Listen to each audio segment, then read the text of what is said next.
Good evening, everyone. Welcome to the Babylon Kino. I'm Bill Van Ryn from Fanzine Drive-In Asylum. I'm Sam Panico from BNS About Movies. Nice to meet you. We're here to introduce one of our favorite films, Effects from 1980, directed by Dusty Nelson and made by a whole bunch of people from Pittsburgh. A whole bunch of people that met at WQED, which is the station where Mr. Rogers' Neighborhood came from, the PBS station here. And if you were a Pittsburgh filmmaker, there's a really good chance you worked on Mr. Rogers.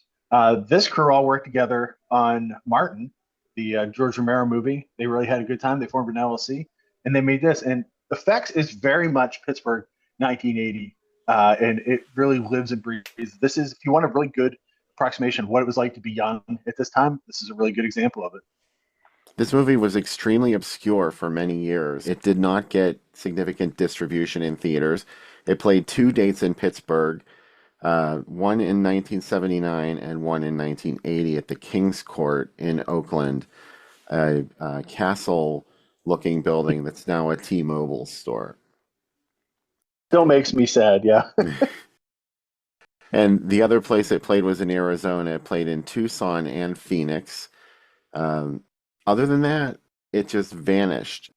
There was no VHS release for this film, and it just sort of languished until DVD. Yeah, it came out in October 2005 from Synapse, who put it out for the first time ever. This was carried by a distributor called International Harmony. Stuart Shapiro owned it, the creator of Night Flight, and he also put out Shame of the Jungle and The Psychotronic Man, specializing in offbeat music, horror, and cult films. Probably like you watch here at the Babylon Kino.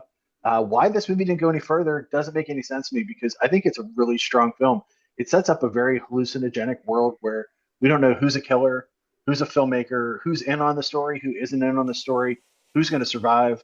It's I've watched it a ton of times, and every time I watch it, I notice something new, and I feel like I'm watching it for the first time, which is, and I think, very exciting. It's a real mind fuck.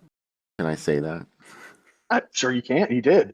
Also, the end of it takes place on Liberty Avenue, which at the time of this filming was kind of Pittsburgh's 42nd Street. No longer.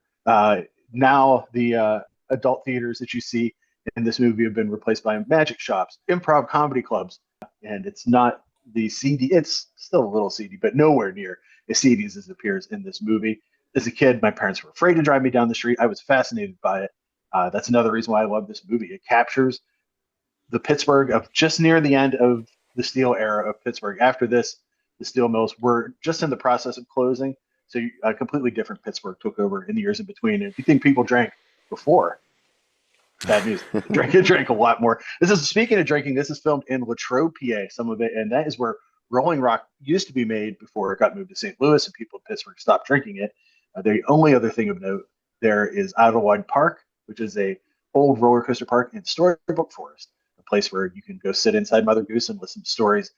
Keep that in mind that that place is about a half-mile away from where a lot of the effects is filmed. The juxtaposition of a Storybook Forest and outright snuff film murder that is Pittsburgh.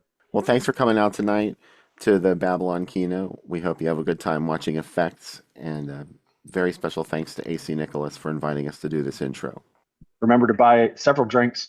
It'll help make the movie better and guarantee that movies like this come back to the theater. Tip your AC Nicholas at the end of the night. He takes drugs. See ya.